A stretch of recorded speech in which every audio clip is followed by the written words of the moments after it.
swim focused, and we're going to talk today a little bit about body position. So let's kind of recap what body position is. So let's just take a look at this video here. Body position is really important in swimming. Let's pause it here and let's take a look at some of our drawing tools. So when we swim here, body position is made up of kind of a horizontal balance, which is this idea here. We see a lot of that in triathlon swimmers where we struggle. Maybe their head is a little bit too high, which kind of pushes the hips down, right? And then pushes the feet down. The other thing that we see is that maybe our rotational balance isn't good. So the connection between our shoulders, our trunk, our hips, and even our feet and our hands really don't work together as a unit. So when you're turning your body, it's just not working, right? So there's those main components. You got your horizontal balance, you got your rotational balance, and trying to put those together in a framework that works for your stroke. Okay, so why is body position important? Right? Body position is really important in your swim because you're starting to look at how you can,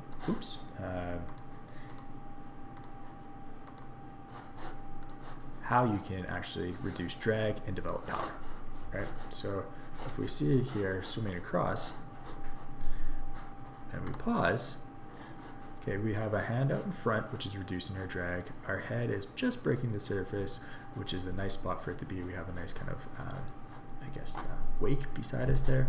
Our hips are aligned with our head and our feet are within our shoulders.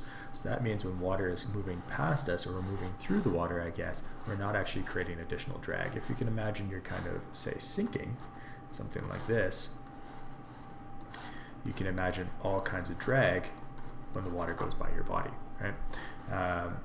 Another thing to think about is if your rotational position isn't good. So if our rotational position in these positions here aren't good, maybe our feet are over here, then when the water goes by, there's another place for it to bang into, right? So that's really starting to get to be the point of that we're reducing the drag that we can have, right? So let's look here one more time. The other thing that we have when we have balance is the strength to be able to apply pressure. So when we have a rotational balance here, we can see you're going to use that body to actually generate power and put us into a position to actually get our catch, right? So the body's going to rotate here, and that's going to enable us to be able to pull through and use our body. If we don't have that rotational balance, we're not going to be able to get into those positions to actually make a catch. Okay, so let's take a look at some examples here. I'm just going to pause the video. Okay, let's take a real quick example just to look to see what happens when we put ourselves in a wrong body position here. Okay, so in this case here, we're looking at a swimmer who's looking too high. Okay, so we can see where their eyes are here. There's their goggles. They're looking forward, right? That's going to bring their hips down when they swim. So you can see their hips are below the surface. Their feet are really low. If we look at the angle here between head, hips, and feet, that gives us a really big angle. So when you swim,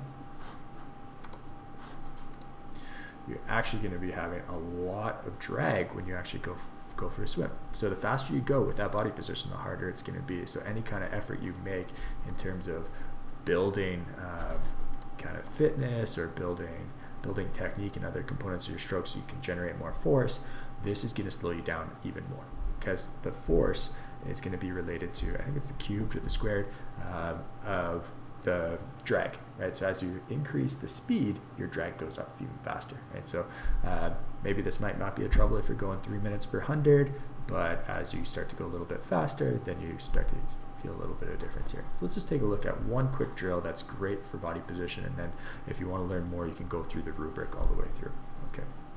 Okay, so this is probably my favorite drill for body position. It's head lead kick. I use it with young guys like 5, 6 years old, all the way up to like, even elite triathletes, just looking to improve your body position, your alignment in the water. You can start to make it a little bit more tricky by adding rotation to it, but in this video here, it's just a flat swim. So let's just take a look. So all you're doing is kicking with your head down, right? So your head's down, your eyes are focused looking down, your hips are at the surface, your heels are over here, right? So the idea is being able to make sure that you're in one straight line. Now, if you're lifting your head, that's pretty easy. We can lower your head.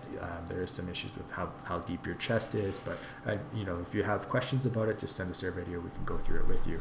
But let's just watch this video here. Anybody can do this drill. It's great for warm up with fins on, maybe a snorkel. Just working on that alignment of your body always here. Take a breath, head back down, and there we go. Great body position right there. That's what we want to see. eyes down, breaking the surface, hips at the surface, heels breaking the surface. That's going to be a fantastic horizontal balance, reducing your drag in all your swims. Okay, if you have questions, again, send us your video. We'd love to go through it with you and take a look at the rest of your rubric for more information about body position. Thanks very much.